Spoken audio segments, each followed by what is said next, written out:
Good morning, class. Today we will discuss about a general health assessment and history taking. The second year GNM MSN 1 Unit 1. Okay? Unit 2, sorry. General health assessment and history taking. First, definition and terminologies. The first we will see about the definition of health. The health is a state of complete physical, mental and social well-being and not merely the absence of disease or infirmity. उसका meaning क्या होता है सबको पता है। Health का मतलब क्या होता है कि जो भी पर्सन है फिजिकली, मेंटली, सोशली और स्पिरिचुअली अच्छा होना चाहिए और उसके अंदर कोई भी डिसीज कंडीशन होनी ना चाहिए, तो उसकी हेल्थ अच्छी है, ऐसा हम बोल सकते हैं। नेक्स्ट है health history. Health history is a collection of subjective data that includes information on both the client's past and present health history. Health history का मतलब क्या होता है कि उसके अंदर पेशेंट की सब्जेक्टिव डेटा होते हैं। सब्जेक्टिव डेटा मतलब हमने उनको जो भी इंफॉर्मेशन उनसे ली है उसके डेटा कलेक्ट होते हैं, उसके अंदर उनकी पास्ट और पर्सनल हेल्थ स्टेटस का सारी हिस्ट्री हम उसके अंदर रखते हैं।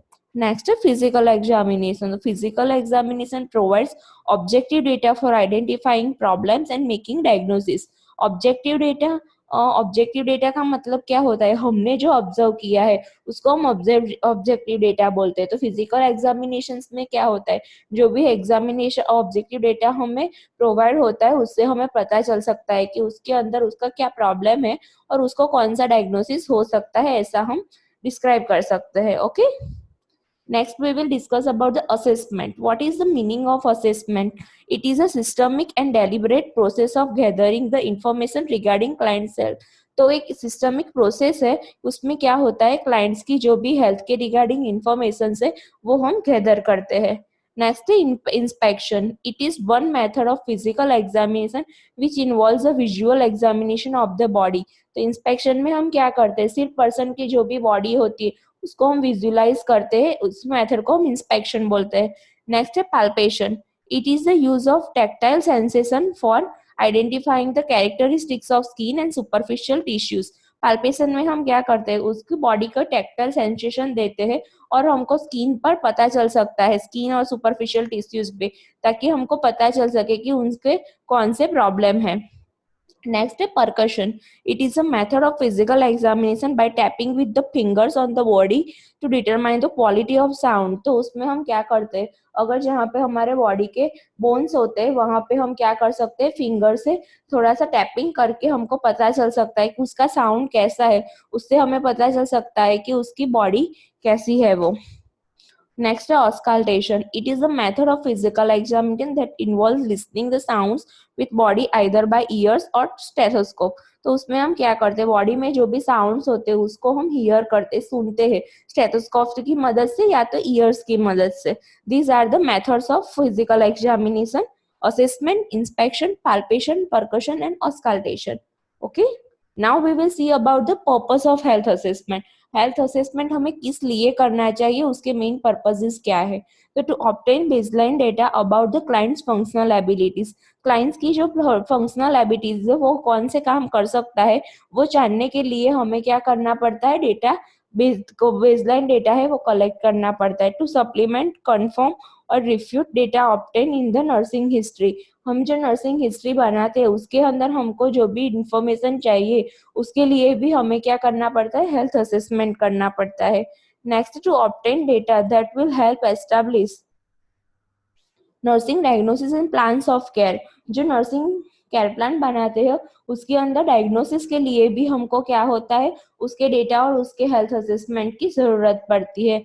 Next, to evaluate the physiological outcomes of health care and thus the progress of clients health problem. जो पेशेंट्स है उसके फिजियोलॉजिकल आउटकम्स के लिए हमको कैसे पता चलेगा, उसके ट्रीटमेंट देने के बाद उसमें इम्प्रूवमेंट है या नहीं, उसका हेल्थ स्टेटस कैसा है या नहीं, प्रोग्रेस है या नहीं, वो इवेल्युएट करने के लिए हमें हेल्थ असेसमेंट करना पड़ता है। नेक्स्ट है to make clinical judgements about a clients health status. तो क्लाइंट का जो हेल्थ स्टेटस है उसका क्लिनिकल जजमेंट देने के लिए भी हमको हेल्थ असेसमेंट करना पड़ता है।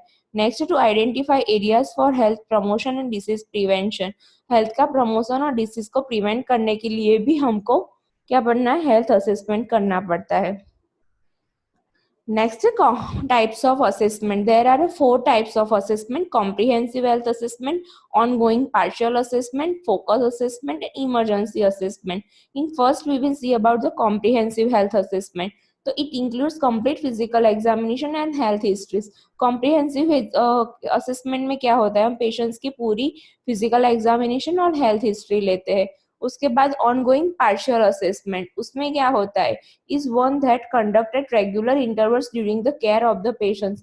उसमें एक प्रॉपर इंटरवल होता है, जैसे कि हमने आज किया तो हम दूसरे दिन 8 बजे ही उसका हेल्थ असेसमेंट करेंगे. ड्यूरिंग द जब पेशेंट्स वहां पे एडमिट होता है, वहां पे हम उसको केयर प्रोवाइड करते हैं, तब हम उसका एक स्पेशल इंटरवल्स के ड्यूरिंग उसका हेल्थ असेसमेंट करेंगे. उसको बोलेंगे ऑनगोइंग पार्शियल असेसमेंट. उसके बाद है focus assessment, examination of a body area. तो हम उसमें क्या करेंगे, जो बॉडी है उसका एग्जामिनेशन करेंगे.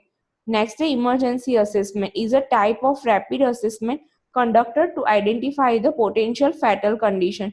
तो उसमें क्या होता है, बहुत रेयर केस में ऐसा असेसमेंट होता है, लेकिन जो पर्सन है उसकी फैटल कंडीशन है उसको आइडेंटिफाई करने के लिए हमें ये असेसमेंट करना पड़ता है. तो उसके लिए हम असेसमेंट करेंगे, तो उसके लिए हमें कौन कौन सी चीजें ध्यान में रखनी है. तो फर्स्ट है प्रिपेयरिंग द क्लाइंट. पेशेंट्स है जो भी, उसको हमें अच्छे से प्रिपेयर करना है. तो कैसे प्रिपेयर करना है, तो उसको हमें अच्छे से हेयर ग्रूमिंग कराना है, उसका ग्रूमिंग अच्छा करना है, उसके साइड उसके सराउंडिंग एरिया अच्छा रखना है, उसका बेड है उसको हमें प्रॉपर बेड मेकिंग करना है, उसको अच्छे से कंफर्टेबल पोजीशन देनी है, और उसको वेल ग्रूम करके हमें हेल्थ असेसमेंट करना है. नेक्स्ट है preparing the environment. Preparing the environment में क्या होता है, तो एक तो फुल्ली फुल्ली क्या होना चाहिए, जो वेंटिलेशन है वो फुल्ली वेंटिलेटेड एरिया होना चाहिए, वहां पे सफोकेशन नहीं होना चाहिए. जो लाइटिंग है वो अच्छी होनी चाहिए. जहाँ पे हम हेल्थ असेसमेंट कर रहे हैं वहां पे पेशेंट कंफर्टेबल होना चाहिए. हमें ऐसा एनवायरनमेंट वहां पे क्रिएट करना है. नेक्स्ट है cultural sensitivity. The client's health beliefs, use of alternative therapies, nutritional habits